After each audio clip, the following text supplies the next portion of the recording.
ഒരു തട്ടാന്റെ മുൻപിലിരിക്കുന്ന വെള്ളിയിൽ പലതരം അഴുക്കുകളും കീടങ്ങളും മാലിന്യങ്ങളും കലർന്നിട്ടുണ്ടാകും.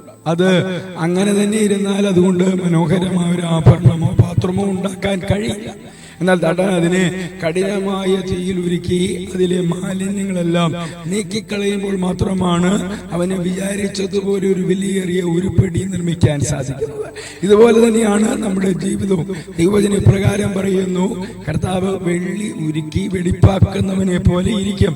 കർത്താവ് ലേവി പുത്രന്മാരെ വെടിപ്പാക്കി പൊന്നിനെ പോലെയും വെള്ളിയെ പോലെയും നിർമ്മലീകരിക്കും. മലാഖി പ്രവാചകന്റെ പുസ്തകം 3-ാം അധ്യായം 3-ാമത്തെ വാക്യം. ബൈബിളിലെ മോശയുടെ ജീവിതം ഇതിന് വലിയ ഒരു ഉദാഹരണമാണ്.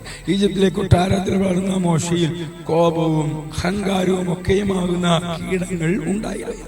ആ അവസ്ഥയിൽ ദൈവത്തിന് അവനെ ഉപയോഗിക്കാൻ കഴിയില്ലായിരുന്നു. അതുകൊണ്ട് ദൈവം അവനെ മരുഭൂമിയിലെ ശോധനകളുടെ തീച്ചൂളയിലേക്ക് നയിച്ചു. 40 വർഷത്തെ മരുഭൂമി ജീവിതം അവനിലെ അഴുക്കുകളെല്ലാം നീക്കി. ഒടുവിൽ അവൻ ഭൂമിയിലെ എല്ലാ മനുഷ്യരിലും വെച്ച് ഏറ്റവും സൗമ്യനായി മാറിയപ്പോൾ ലക്ഷക്കണക്കിന് ജനങ്ങളെ വഴി നടത്താൻ തക്കവണ്ണം ദൈവത്തിന്റെ കരങ്ങളിൽ അവൻ മനോഹരമായ ഒരു ഉരുപ്പടിയായി രൂപപ്പെട്ടു.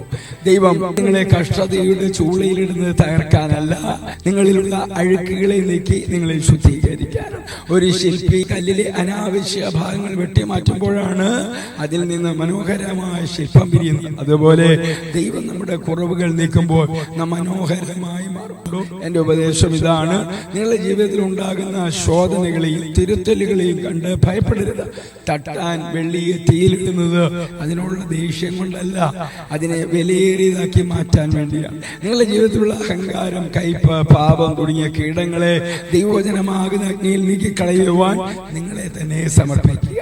ദൈവം നിങ്ങളെ ശുദ്ധീകരിച്ചോ ഈ ലോകത്തിന് മുൻപിൽ അവിടുത്തെ മഹിമ വെളിപ്പെടുത്തുന്ന മനോഹരമായ ഒരു ഉപകരണമാക്കി മാറ്റി. ക്രിസ്തു യേശുവിലൂടെ നിത്യതയ്ക്ക് ഉതകുന്ന ഒരു നല്ല ദിവസം ആശംസിക്കുന്നു.